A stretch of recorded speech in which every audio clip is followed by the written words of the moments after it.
So what's going on, guys? TMD13 back again, and you're going to be wondering what's going on. You've not really sort of mentioned that you've got another video. Well, this is a few weeks ago. For part of my college course, I had to go and interview Jamie Coyle and Michaela as part of my college stuff.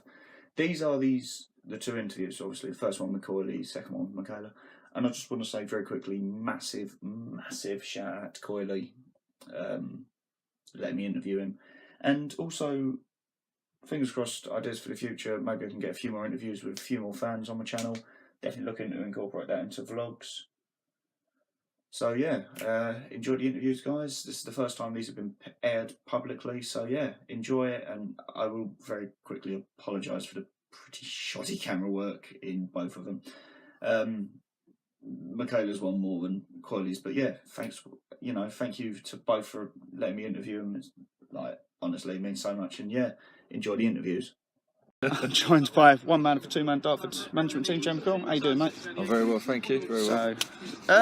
So first off the bat, what was it like to return to Dartford Football Club after many years away? You've been with the likes of Mason United, Welling. I think it was always a dream to come back. Obviously, I had a fantastic 4 years plan here.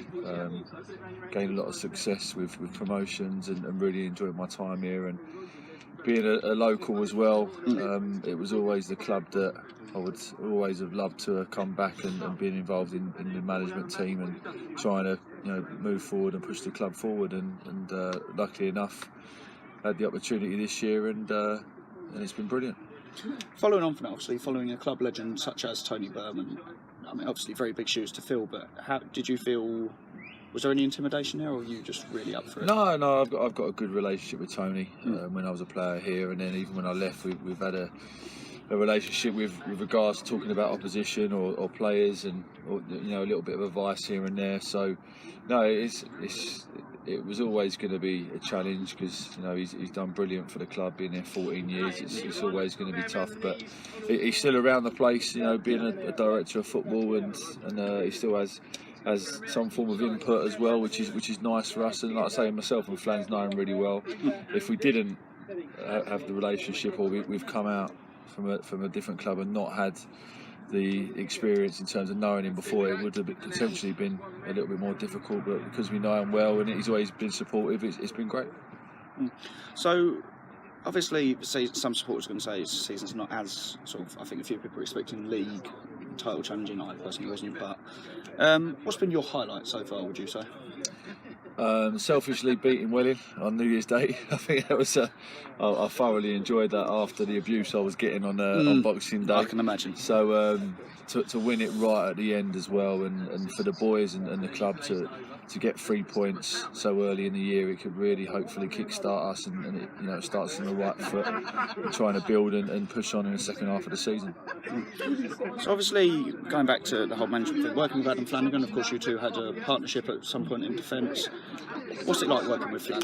It's great. It's great. I carried him for 2 or 3 seasons when we played with each other. I'm not saying a word there. Centre half. So we've got a good friendship, and again we've always kind of kept in contact since our plan days were over. With my management experience when I went off to Leatherhead and Maidstone, and then Welling, and himself at Concord and Brentwood just before then. So yeah, we've always kept in contact and helped each other again with opposition or players and whatever else, and played against each other a number of times. So it was always good. I think we both bring very different strengths to the job, and that's a real positive, because he's got strengths in areas that I need development in, and vice versa. So the fact that we can buffer each other and work together like we have done so far this year is only a positive.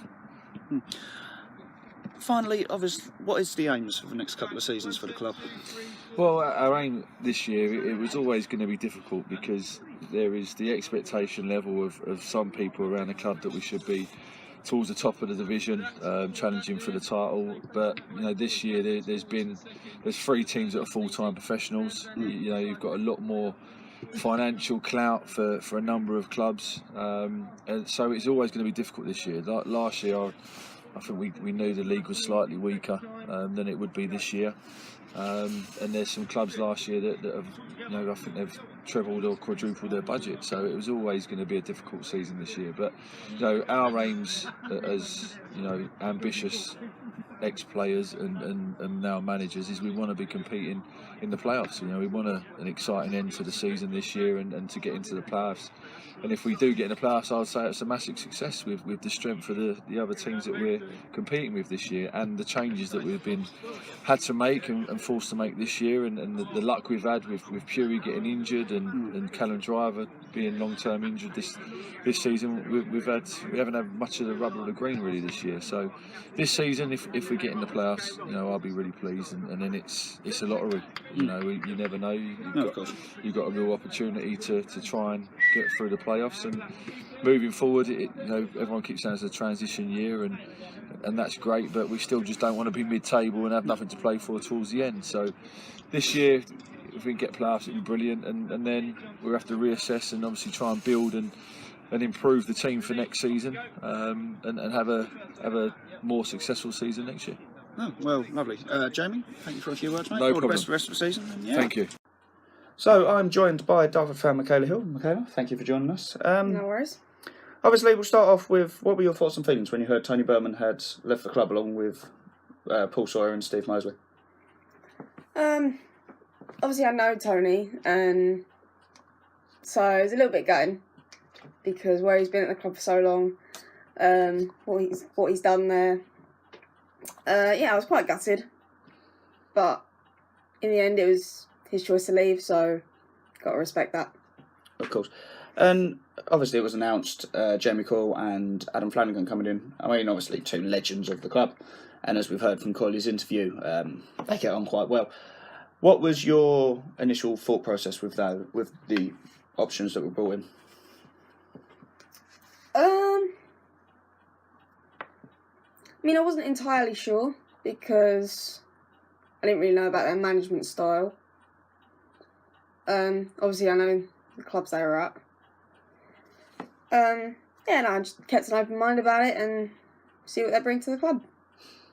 Of course. So, I mean, admittedly, you've been a Dartford fan from afar, given sort of study issues and such, studies out in America. I mean, you've kept up with results. I mean, what's been your opinion of this season so far? What you've seen? From what I've seen, it's been okay. I know the season didn't start off as well as we wanted it to. But I think that the games I've been seeing lately, there's definitely potential to definitely get better as the season progresses. So, I know, again, the been to league games from afar and all that jazz. What would you say has been your highlight, personally, of the season? That's a tough one. I'd probably say it was when we beat Welling New Year's Day, because obviously I was there for that. I haven't been there for many of the games due to studying in America. But yeah, kind of the atmosphere was superb. Kind of the roar at full time when the scoreline showed 1-0 to Dartford was just spectacular. Yeah, definitely my highlight. Of course. I mean, I look at it in this way. I mean, obviously, there have been certain players who have come in who perhaps haven't performed as so wish, but if you could sign any player, like, who would you bring in, personally?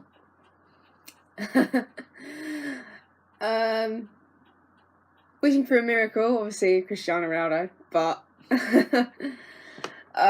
realistically, I'd probably bring Bertie Shelton back, goalkeeper we had last season. He did very well. I would have said Ryan Hayes, but obviously he came back. He's kind of back already, so.